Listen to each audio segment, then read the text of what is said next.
सर्व मुद्रित माध्यमे आणि इलेक्ट्रॉनिक माध्यमांच्या प्रतिनिधींना माझा नमस्कार.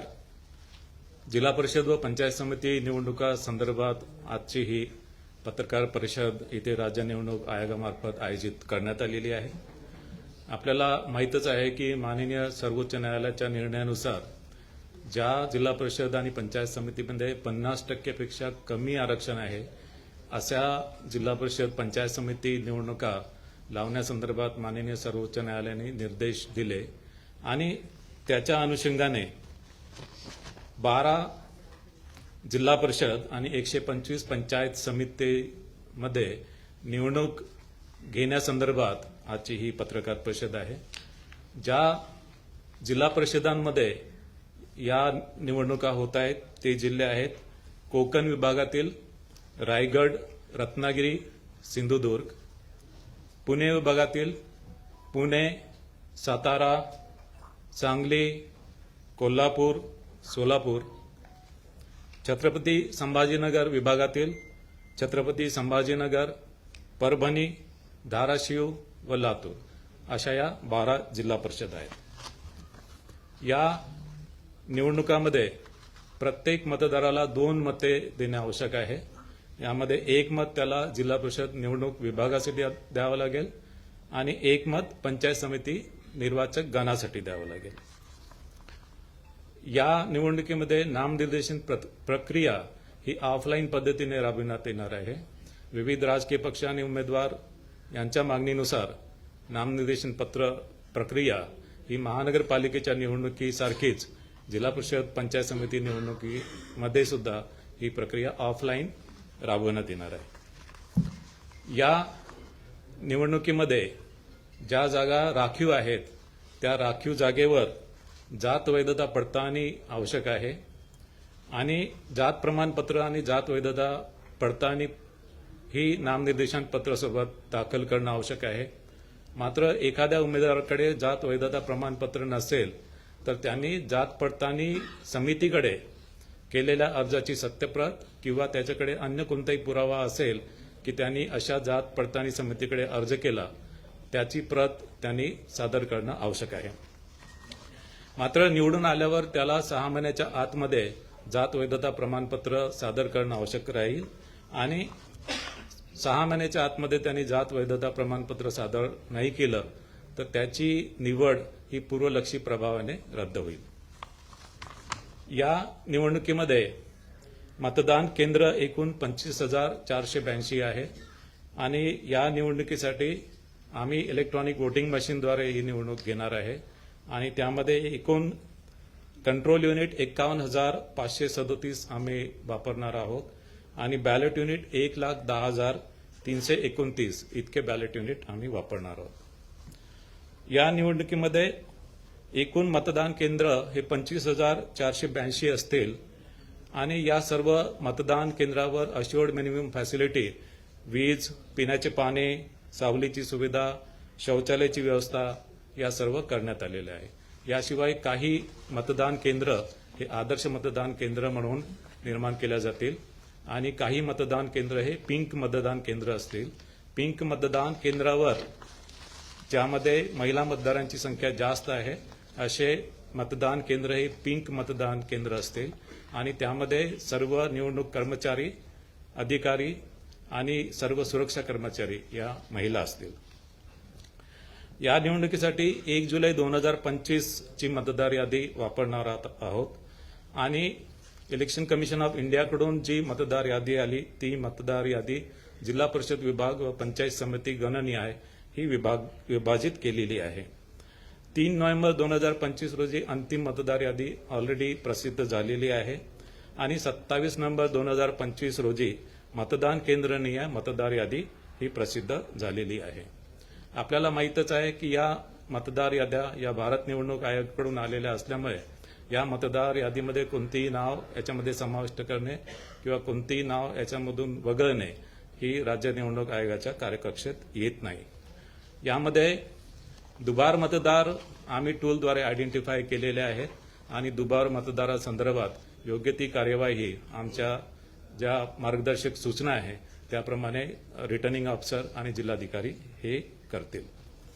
याशिवाय मतदाराला त्याचं नाव, प्रभाग क्रमांक आणि त्याचं मतदान केंद्र शोधण्यासाठी मताधिकार मोबाईल ॲप विकसित केलेलं आहे. हे मताधिकार मोबाईल ॲप सध्या अँड्रॉइड सिस्टीमवर उपलब्ध आहे आणि या अनुषंगाने मतदाराला त्याचा जो निवडणूक विभाग आहे आणि जो पंचायत समिती गण आहे हा त्याला शोधता येईल आणि त्याशिवाय त्याचं मतदान केंद्र सुद्धा त्यामध्ये त्याला शोधता येईल. याशिवाय मतदाराला आयोगाच्या वेबसाईटवर, आयोगाच्या पोर्टलवर जे महासिक वोटर लिस्ट .in म्हणून पोर्टल आहे वोटर सर्चसाठी, त्याच्यावर पण जाऊन त्याला त्याचं नाव किंवा EP क्रमांक टाकून त्याला त्याचा मतदान केंद्र त्याला शोधता येईल. ज्येष्ठ नागरिक, दिव्यांग, तान्याबाळासह असणाऱ्या स्त्रिया व गरोदर स्त्रिया यांना मतदानासाठी प्राधान्य दिले जाणार आहे. त्यांच्यासाठी वेगळी व्यवस्था, वेगळी रांग असेल.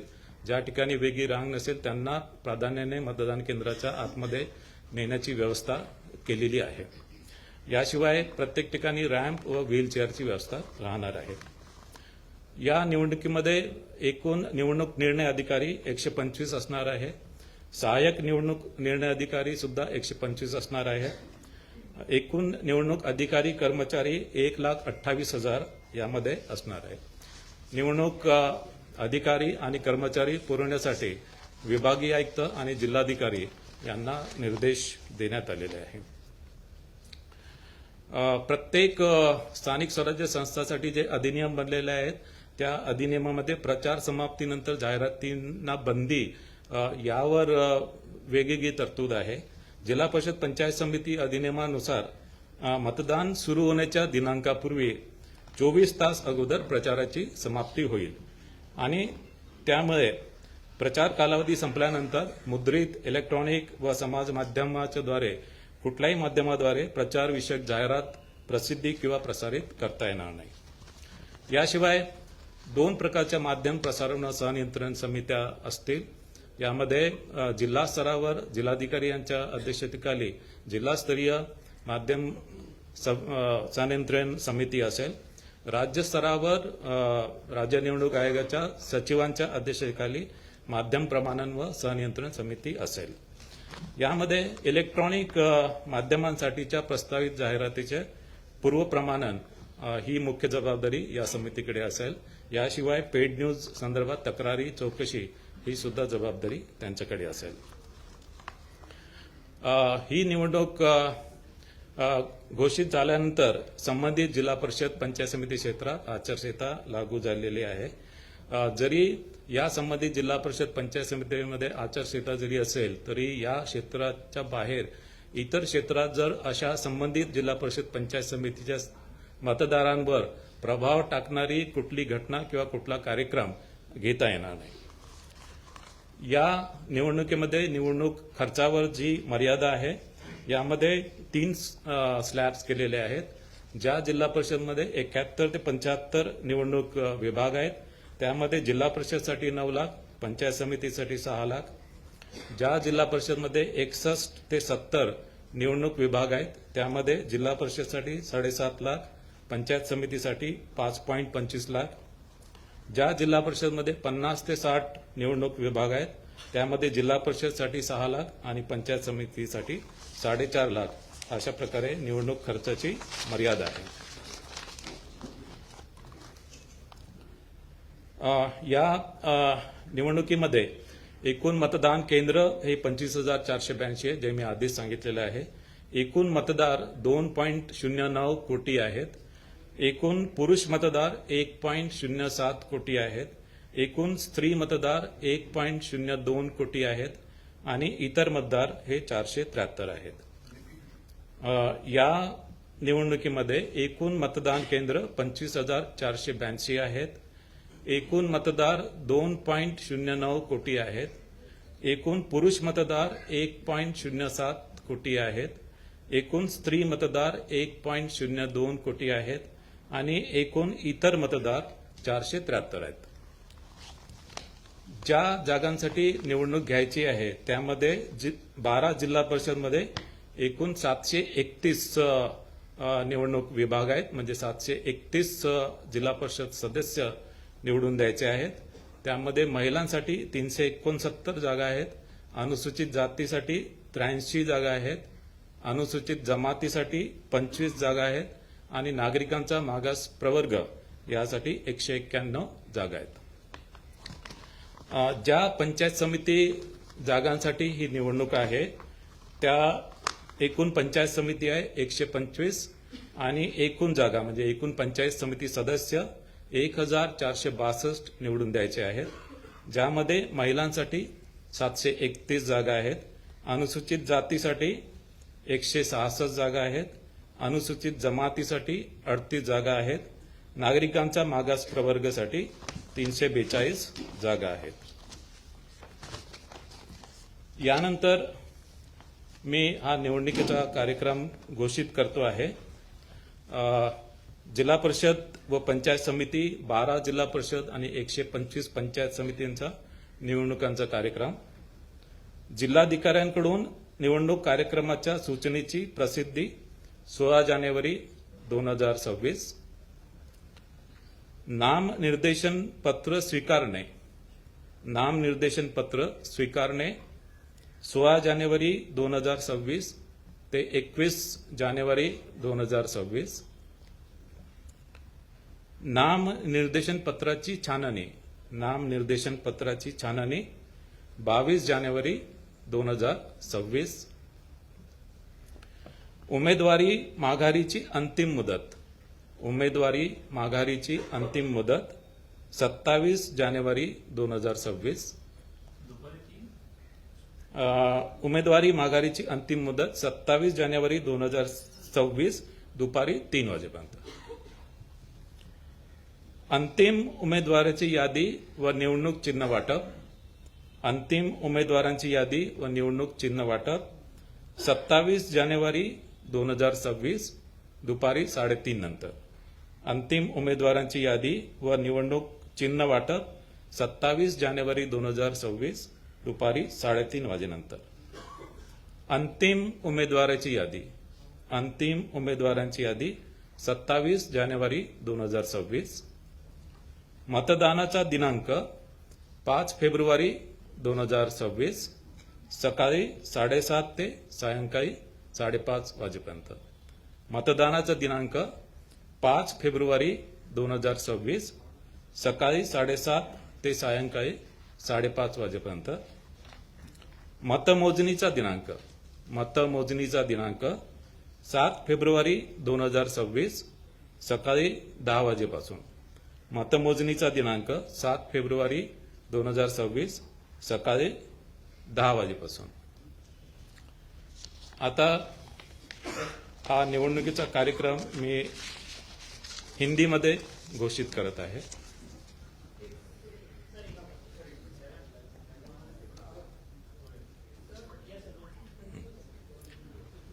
12 जिला परिषद और 125 पंचायत समिति का चुनाव कार्यक्रम. जिलाधिकारी द्वारा चुनाव कार्यक्रम की सूचना का प्रकाशन 16 जनवरी 2026. जिलाधिकारी द्वारा चुनाव कार्यक्रम की सूचना का प्रकाशन 16 जनवरी 2026. नामांकन पत्र स्वीकार करना 16 जनवरी 2026 से 21 जनवरी 2026 सुबह 11 बजे से दोपहर 3 बजे तक. नामांकन पत्र स्वीकार करना 16 जनवरी 2026 से 21 जनवरी 2026 सुबह 11 बजे से दोपहर 3 बजे तक. नामांकन पत्रों की जांच 22 जनवरी 2026 सुबह 11 बजे से.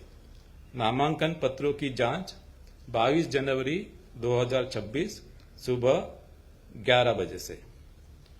उम्मीदवारी वापस लेने की अंतिम तिथि 27 जनवरी 2026 दोपहर 3 बजे तक. उम्मीदवारी वापस लेने की अंतिम तिथि 27 जनवरी 2026 दोपहर 3 बजे तक. अंतिम उम्मीदवारों की सूची और चुनाव चिन्ह आवंटन। अंतिम उम्मीदवारों की सूची और चुनाव चिन्ह आवंटन 27 जनवरी 2026 दोपहर 3:30 बजे के बाद। अंतिम उम्मीदवारों की सूची और चुनाव चिन्ह आवंटन 27 जनवरी 2026 दोपहर 3:30 बजे के बाद। अंतिम उम्मीदवारों की सूची। अंतिम उम्मीदवारों की सूची 27 जनवरी 2026। अंतिम उम्मीदवारों की सूची 27 जनवरी 2026। मतदान की तिथि। मतदान की तिथि 5 फरवरी 2026। मतदान की तिथि 5 फरवरी 2026 सुबह 7:30 बजे से शाम 5:30 बजे तक। मतदान की तिथि 5 फरवरी 2026 सुबह 7:30 बजे से शाम 5:30 बजे तक। मतगणना की तिथि। मतगणना की तिथि 7 फरवरी 2026 सुबह 10 बजे से। मतगणना की तिथि 7 फरवरी 2026 सुबह 10 बजे से। और इसके बाद मैं ये चुनाव कार्यक्रम इंग्लिश में घोषित करता हूं।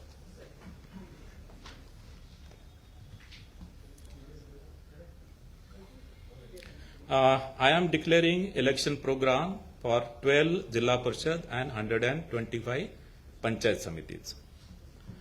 Publication of notice of election program by the district collector 16th January 2026.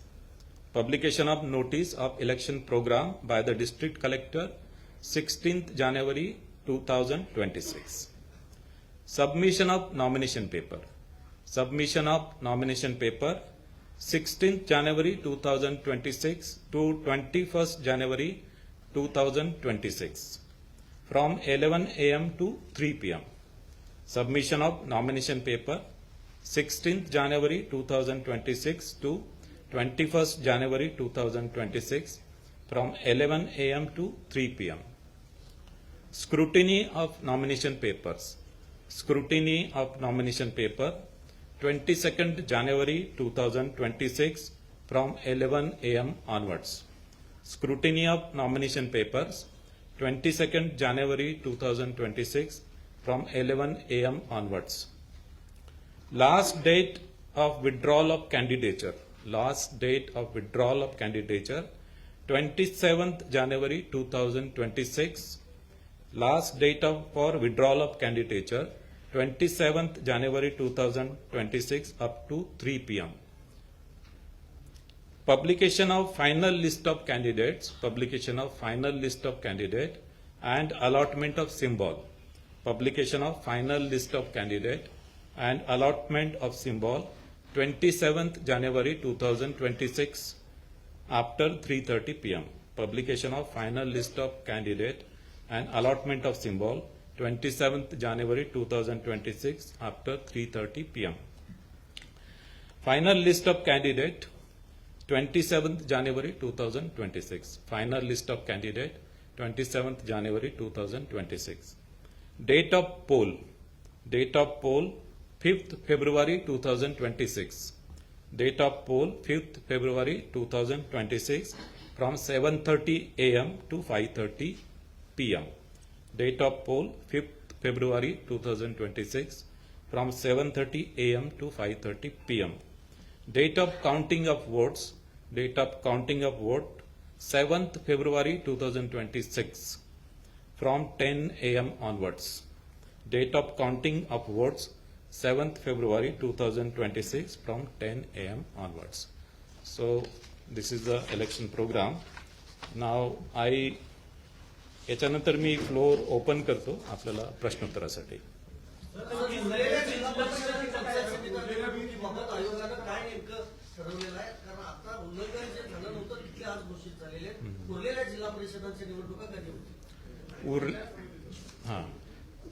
यामध्ये आता मी 12 जिल्हा परिषद आणि 125 पंचायत समित्यांची निवडणूक जाहीर केलेली आहे. उर्वरित ज्या जिल्हा परिषद आणि पंचायत समित्या उरलेल्या आहेत त्याच्या निवडणुकी संदर्भात माननीय सर्वोच्च न्यायालयाने अजून काही निर्देश दिलेले नाही आहेत. माननीय सर्वोच्च न्यायालयाने ज्यावेळेस निर्देश दिले त्यानुसार त्या निवडणुका घेतल्या जातील. 15 फेब्रुवारीपर्यंत मुदत दिली जाते. ड्रॉ काढण्याच्या अधिकार आपल्या आदेशानुसार जिल्हाधिकारी किंवा पंचायत समिती इथे काढले जातात. मग इथे न्यायालयापर्यंत हे प्रकरण जाण्यापेक्षा आपणच ड्रॉ काढण्याचे पुन्हा आदेश का देत नाही? नाही, तसे मला अधिकार नाही आहेत. कारण की माननीय सर्वोच्च न्यायालयाकडे जवळपास 35 ते 40 यामध्ये पिटिशन आहेत आणि या सर्वांवर एकत्रितरित्या माननीय सर्वोच्च न्यायालयाकडे सुनावणी आहे. आता पुढची डेट 21 जानेवारी आहे. माननीय सर्वोच्च न्यायालय जे काही या संदर्भात निर्देश देतील त्याप्रमाणे कार्यवाही करावं लागेल. सर, यावेळेला कुलाबासारख्या ठिकाणी जो प्रॉब्लेम झाला की त्यांनी पैसे भरले होते आणि उमेदवारांचं म्हणणं होतं की पैसे घेऊन आम्हाला कॅन्डिडेट्स करता नाही आले, त्यांना उमेदवारी मिळालेली नाही. अशाच पद्धतीची अडचण या निवडणुकांमध्ये सुद्धा येऊ शकते. या संदर्भात आपण काही एक्स्ट्रा काळजी घेणार आहोत? यामध्ये ऍक्च्युली जे निवडणूक निर्णय अधिकारी आहे यांना खूप क्लिअर सूचना आहेत आणि जे निवडणूक निर्णय अधिकारी यांच्या हँडबुकमध्ये जे निर्देश दिलेले आहेत या हँडबुकमध्ये दिलेल्या निर्देशाचे त्यांनी तंतोतंत पालन जर केले आणि तसेच उमेदवारांना पण आम्ही सूचना देणार आहोत. याशिवाय राजकीय पक्षांची सभा सुद्धा मी उद्या बोलवली आहे.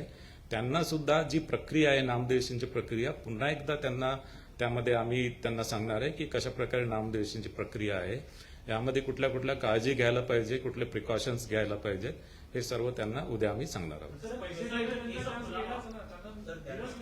त्यांचं म्हणणं होतं की परिसराच्या आतमध्ये येऊन आम्ही डिपॉझिट भरून सुद्धा आमचं नामनिर्देशन पत्र स्वीकारलं गेलं नाही.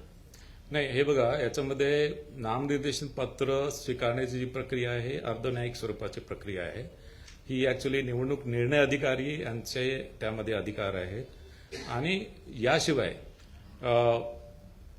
यामध्ये राज्य निवडणूक आयोगाला त्यांनी घेतलेला जो निर्णय आहे त्याच्यामध्ये इंटरफेअर आम्हाला त्याच्यामध्ये करता येत नाही. यामध्ये जर कोणाला यामध्ये याच्या विरुद्ध जर त्यांना दाद मागायची असेल तर मग हायकोर्टमध्ये रिट पिटिशन हा एक भाग आहे किंवा निवडणूक संपल्यानंतर इलेक्शन पिटिशन सुद्धा दाखल करता येतं. आता या कुलाबाच्या केसमध्ये आम्ही महापालिका आयुक्त यांचा अहवाल मागितला आणि महापालिका आयुक्त यांच्या अहवालामध्ये जे काही निवडणूक निर्णय अधिकारी यांनी कार्यवाही केलेली आहे ती ऍक्च्युली कायद्यानुसारच कार्यवाही केलेली आहे आणि इव्हन व्हिडिओ फुटेज सुद्धा आम्ही बघितले आणि या व्हिडिओ फुटेजमध्ये त्यांनी ऍक्च्युली 5 वाजेपर्यंत टाइम होता. 5 वाजण्याच्या आधी त्यांनी 2-3 वेळा 10 मिनिटं आधी 2-3 वेळा त्यांनी पुकारणी केली आणि पुकारणी केल्यानंतर त्यांनी दालनाचे दरवाजे बंद केलेत. तर यामध्ये ऍक्च्युली प्रायमा फेशी प्रथमदर्शनी असं काही त्याच्यामध्ये निवडणूक निर्णय अधिकारी यांची चूक दिसून येत नाही.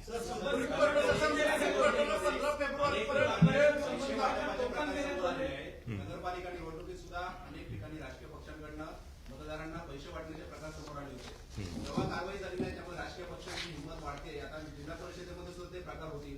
त्यामुळे निवडणूक आयोग यात ठोस कारवाई का करत नाही? नाही, निवडणूक आयोगाने ठोस कार्यवाही केली नाही हे मला चुकीचं आहे. याच्यामध्ये मी तुम्हाला सांगतो की जी रोख रक्कम जी आहे ते रोख रक्कम किंवा यामध्ये मद्य रोख रक्कम किंवा काही भेटवस्तू यांच्या वाटपासाठी आम्ही सर्व्हेलन्स टीम स्थापन केलेल्या आहेत. त्या स्टॅटिक सर्व्हेलन्स टीम प्रत्येक नाकानाक्यावर स्टॅटिक सर्व्हेलन्स टीम आहे, फ्लाइंग स्क्वॉड आहेत, व्हिडिओ सर्व्हेलन्स टीम आहे आणि या सर्व टीमच्या माध्यमाने प्रत्येक महापालिकेमध्ये मिनिमम 7 ते 8 नाके आणि तितक्याच प्रमाणामध्ये फ्लाइंग स्क्वॉड, तितक्याच प्रमाणामध्ये व्हिडिओ व्ह्युइंग टीम तिथे सर्व महापालिकेमध्ये स्थापित झालेले आहेत आणि यामध्ये आतापर्यंत रोख रक्कम जी आहे साधारणतः 7 कोटीच्या जवळपास रोख रक्कम जप्त केलेली आहे. मद्य पदार्थ आहे 2,36,000 लिटर मद्य पदार्थ जप्त केलेले आहेत, ज्याची एकूण किंमत 5.28 कोटी आहे. जे अंमली पदार्थ जप्त केलेले आहेत ते 54.85 कोटीचे अंमली पदार्थ जप्त केलेले आहेत. 54.85 कोटी.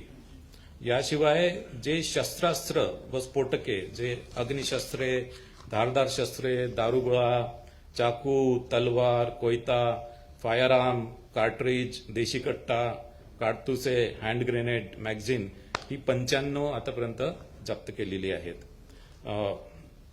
यानंतर प्रतिबंधात्मक कार्यवाही ज्या केलेल्या आहेत, या प्रतिबंधात्मक कार्यवाही भारतीय नागरिक सुरक्षा संहिता यांच्याद्वारे 21,153 लोकांवर प्रतिबंधात्मक कार्यवाही झालेली आहे.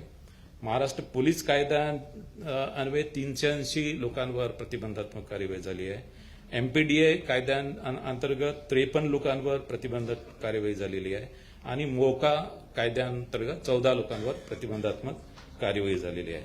याशिवाय 3,196 मतदान केंद्रे हे संवेदनशील मतदान केंद्रे म्हणून घोषित केलेले आहे. तिथे अधिकचा सुरक्षा व्यवस्था पुरवणार आहोत.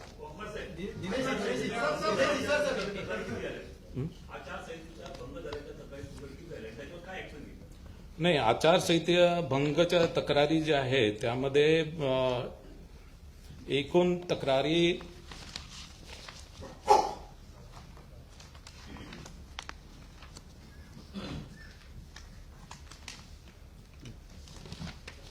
एकूण 341 तक्रारी आलेल्या आहेत आणि 341 आणि या 341 तक्रारींपैकी 280 तक्रारीवर कार्यवाही झालेली आहे आणि 61 तक्रारी या प्रलंबित आहेत. राहुल नार्वे यांच्याविरोधात देखील तक्रारी काही दाखल झाल्या होत्या. त्या संदर्भात तुम्ही व्हिडिओ फुटेज मागितलं होतं, काय तथ्य आढळलं?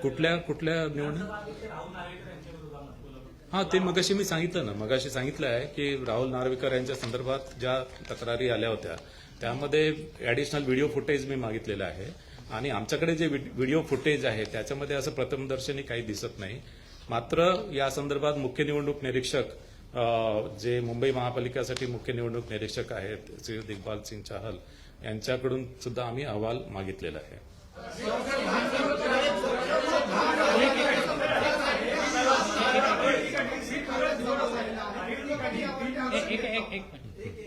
अनेक ठिकाणी बिनविरोध निवड होत आहे. यावरती कशा प्रकारे तुम्ही कारवाई करणार किंवा त्या संदर्भामध्ये तुम्ही काही तपासणी करणार? बिनविरोध जिथे जिथे निवडणूक होते तिथे राज्य निवडणूक आयोगाचे आदेश आहेत की जिथे बिनविरोध निवडणूक होत आहे तिथे आम्ही संबंधित महापालिका आयुक्तांकडून अहवाल मागितलेला आहे. हा अहवाल 4 गोष्टीवर आहे. एक तर बिनविरोध निवडणूक मध्ये जो उमेदवार बिनविरोध झालेला आहे त्या उमेदवारांनी इतर उमेदवारांवर काही दबाव आणला आहे का, नंबर 1. यामध्ये त्या निवडणुकीमध्ये माघारी घेतलेले उमेदवार आहेत त्यांच्यावर काही आमिष दाखवलं का, नंबर 2. याच्यामध्ये काही पोलीस कंप्लेंट झाली होती का, नंबर 3. आणि याच्यामध्ये काही तक्रार आहे का, आणि विशेष करून ज्या उमेदवारांनी माघार घेतली त्या उमेदवारांनी स्वखुशीने माघार घेतली आहे का. तर या पॉइंटवर आम्ही रिपोर्ट महापालिका आयुक्तांकडून मागितलेला आहे आणि हा रिपोर्ट आल्यानंतर बिनविरोध निवडीच्या संदर्भात आम्ही याच्यामध्ये निर्णय देणार आहोत.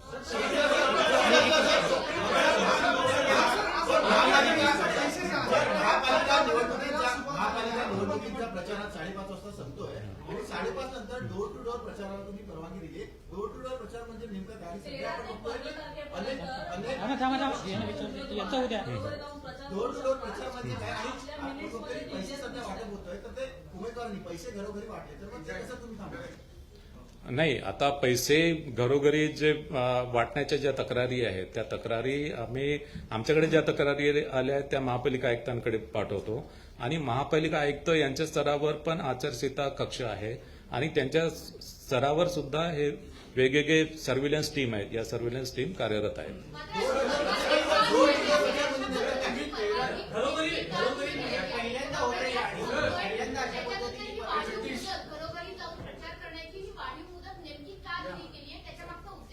नाही, बघा, प्रचारासाठी जी मुदत आहे ती 48 आवर्स बिफोर 48 तासाच्या अगोदर प्रचार हा समाप्त होतो. 48 तासाच्या म्हणजे आता बेसिकली 15 तारखेला निवडणूक आहे आणि त्याच्यामुळे 13 तारखेला 5:30 नंतर हा प्रचार करता येणार नाही.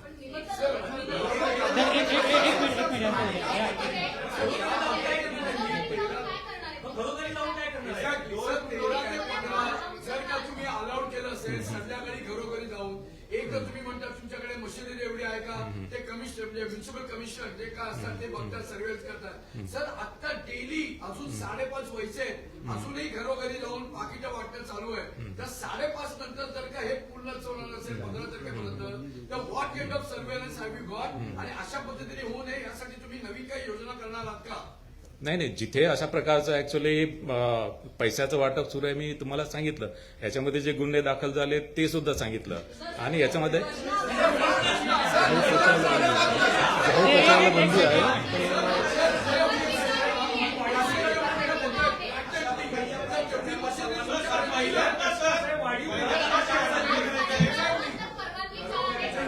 जी 5.5 ची मुदत आहे, 5.5 ची जी मुदत आहे, 5.5 नंतर प्रचार करता येणार नाही. ती मुदत जाहीर प्रचाराच्या संदर्भात आहे.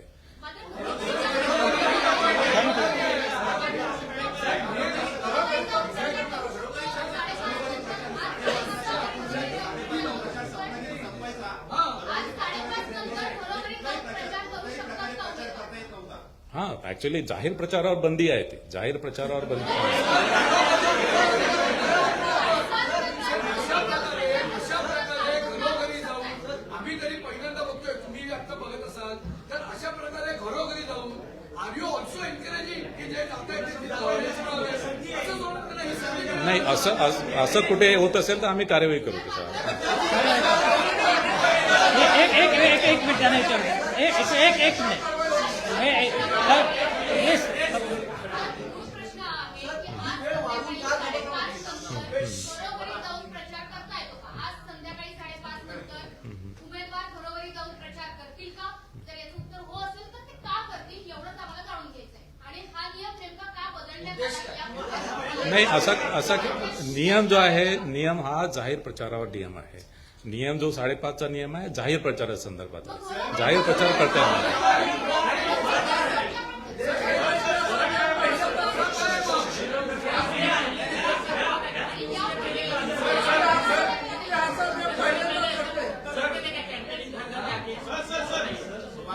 नाही, जे नियम जे आहे ते नियम जाहीर प्रचारावर नियम आहे. एक मिनिट थांबा ना.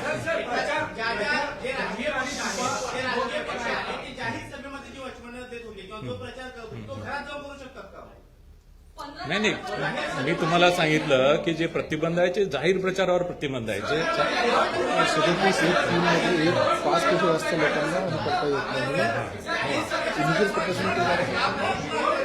नाही, हे बघा ऍक्च्युली याशिवाय कलम 37 जे आहे, कलम 37 मध्ये 5 पेक्षा जास्त लोक एकत्रित येऊ शकत नाही.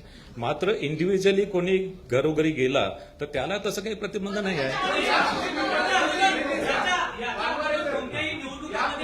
जी आचारसंहिता आहे त्यामध्ये एक्झॅक्टली अपेक्षा काय आहे? जाहीर प्रचार बंद व्हावा ही अपेक्षा आहे की लोकांनी एकमेकांना भेटूच नाही ही अपेक्षा आहे? लोकांनी एकमेकांना भेटू नये ही अपेक्षा नाहीच आहे. जाहीर प्रचारावर बंदी आहे. याशिवाय 5 पेक्षा जास्त लोक एकत्र येऊ शकत नाही. आता पुढचा प्रश्न घ्या. पुढचा प्रश्न.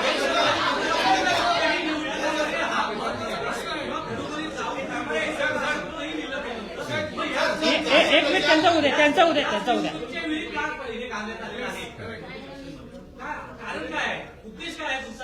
नाही, आमचा ऍक्च्युली नियम क्लिअर आहे. नियम हाच आहे की ऍक्च्युली जाहीर प्रचारावर बंदी आहे आणि 5 इंडिव्हिज्युअली जाऊ शकतो ना, तो वैयक्तिकरित्या जाऊ शकतो.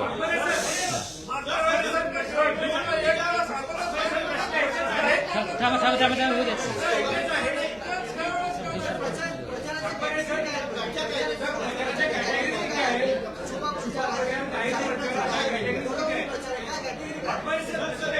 नाही, बघा प्रचाराच्या कॅटेगरी आहे. त्याच्यामध्ये मिरवणूक आहे किंवा रॅली आहे किंवा सभा आहे, या सर्व प्रचाराची कॅटेगरी आहे. या 5:30 नंतर सर्व बंद होते. मी सांगितलं ना, त्या प्रश्नाचं उत्तर सांगितलं.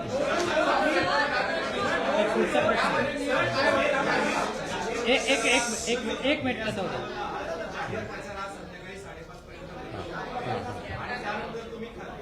वैयक्तिक भेटीगाठी घेऊ शकता. वैयक्तिक भेटीगाठीमध्ये आचारसंहितेचा भंग नाही का?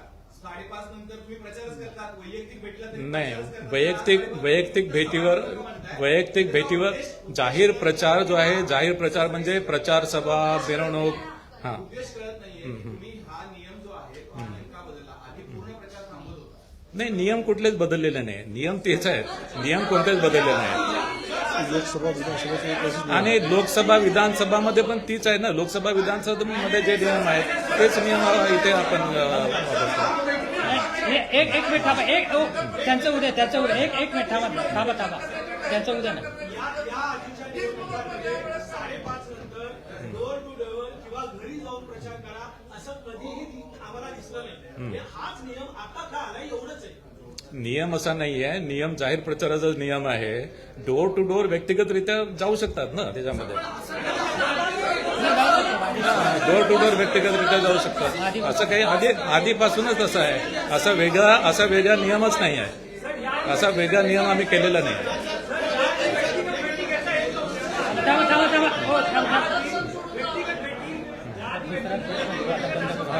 ठीक आहे. नाही, आता या प्रश्नाचं उत्तर मी दिलेलं आहे. दुसरा प्रश्न विचारा. या संदर्भात आम्ही वेगळी एक प्रेस नोट तुम्हाला देऊ. प्रेस नोट तुम्हाला देऊ या संदर्भात. नाही, पैसे वाटप करणे हा गुन्हा आहे. जिथे कुठे पैसे वाटप होत असतील असे प्रकार आढळले आम्ही कार्यवाही करू.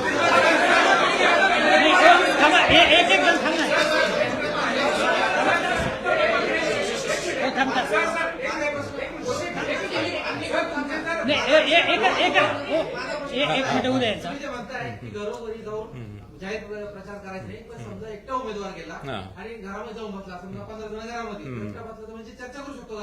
चर्चा करू शकतो. तो घरातले 15 लोक असतील त्याचा विचार. नाही, पैसे नाही देऊ शकत. पैसे नाही देऊ शकत. पैसे नाही देऊ शकत.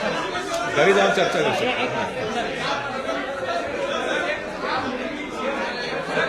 एक मिनिट.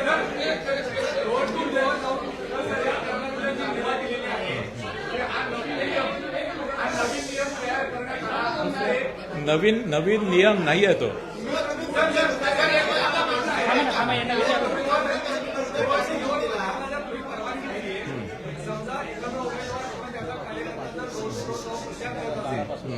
तुमची आचारसंहिता भंगाच्या ज्या तक्रारी आहेत किंवा त्याच्यावरती नजर ठेवणारी यंत्रणा आहे, इतकी यंत्रणा तुमच्याकडे उपलब्ध आहे का? नाही, हे बघा, ऍक्च्युली डोर टू डोर गेला, 5 पेक्षा जास्त लोक गेले तर तो भंग आहे.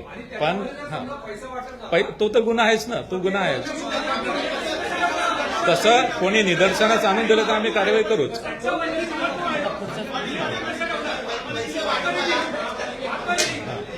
एक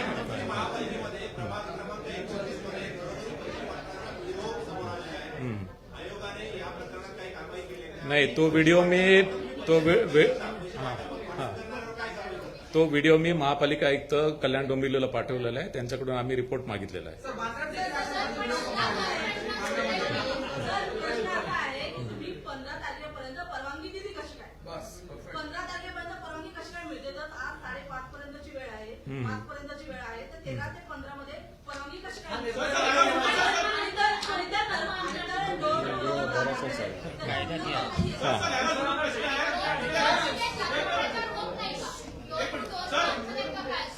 एकच मिनिट. त्यांनी अनेक निवडणुका कव्हर केलेल्या आहेत. हा पहिल्यांदा असा आम्हाला अनुभव आहे का जो प्रचार संपला त्याच्यानंतर आपण घरोघरी जाऊन प्रचार करू शकतो. हा नियम का आणला? हाच आमचा गोंधळ आहे. तर आम्ही अनेक निवडणुका केल्या कव्हर. हा पहिल्यांदा घडलेला प्रकार आहे. हा ऐतिहासिक निर्णय तुमचा. नाही, यामध्ये बघा, यामध्ये जो नियम आहे महाराष्ट्र एक महानगरपालिका मिनिट ऐकून. एकच मिनिट. महाराष्ट्र महानगरपालिका अधिनियमाच्या कलम 14(4) द्वारे राज्य निवडणूक आयोगास बृहन्मुंबई वगळता अन्य सर्व महापालिका निवडणुकांसंदर्भात समर्थ करणाऱ्या तरतुदीन्वये प्राप्त अधिकारानुसार आयोगास आदेश निर्गमित करण्याचे अधिकार आहेत. आणि यामध्ये मुंबई महापालिका अधिनियमान्वये कोणत्याही व्यक्तीला एखाद्या मतदान क्षेत्रातील कोणत्याही निवडणुकीतील मतदान समाप्तीच्या 48 तास अगोदर ज्या मतदान क्षेत्रात सार्वजनिक सभा भरवता येणार नाही किंवा तिला हजर राहता नाही, हा नियम आहे. सभा हा नियम सभेच्या संदर्भात आहे.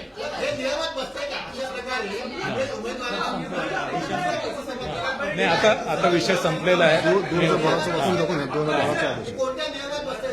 शिवाय 2012चा मी आदेश वाचून दाखवतो. 2012 एक माझं ऐकून घ्या ना, एक मिनिट. माझं ऐकून घ्या. राज्य निवडणूक आयोगाने वितरित केलेल्या आचारसंहितेबाबतच्या पुस्तिकेमध्ये असलेल्या प्रश्नावलीतील प्रश्न क्रमांक 13 वर जाहीर प्रचाराचा कालावधी संपल्यानंतर इलेक्ट्रॉनिक मीडियाद्वारे प्रचारावर बंदी राहील आणि एसएमएसचा देखील समावेश राहील असे नमूद आहे. तथापि सदर सूचनेमध्ये जाहीर प्रचार बंदीनंतर उमेदवाराने घरोघरी जाऊन प्रचार करणे या संदर्भात कोणतीही स्पष्टता नाही आहे. जाहीर प्रचार कालावधी संपल्यानंतर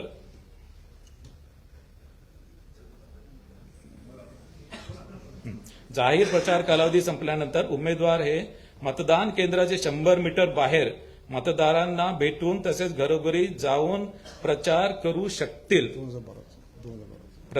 शकतील, परंतु माईकचा वापर करता येणार नाही आणि उमेदवारांना समूहाने फिरता येणार नाही. आणि हा जो आदेश आहे हा 2012चा आदेश आहे. नवीन कोणता आदेश आणला मी? 2012चा आदेश आहे. हा हा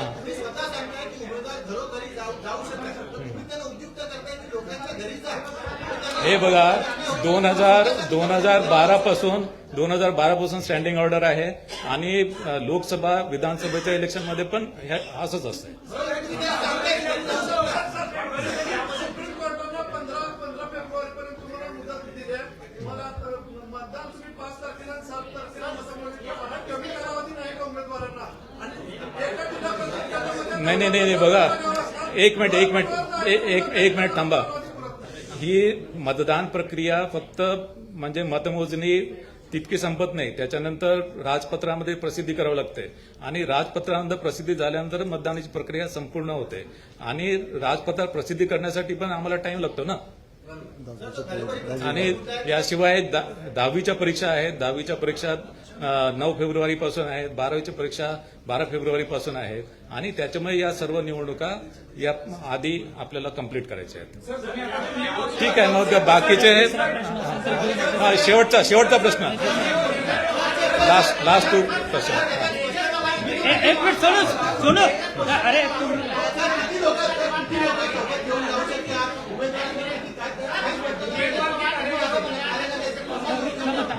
एकच मिनिट. जमाबंदीचा नियम 5 पेक्षा जास्त 5 पेक्षा कमी असतील तर नाही हे बघा किती लोक न्यायचे याच्यावर पण आहे. जमावबंदीचा जो नियम आहे 5 पेक्षा जास्त लोकांना सोबत घेऊन जात आहे.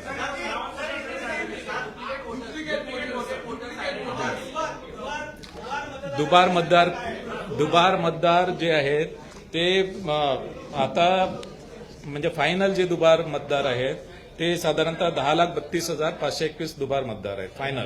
फायनल 10,32,000 आणि त्याच्यामध्ये मुंबई महापालिकेमध्ये फक्त 1,20,000 आता दुबार मतदार शिल्लक राहिलेले आहेत.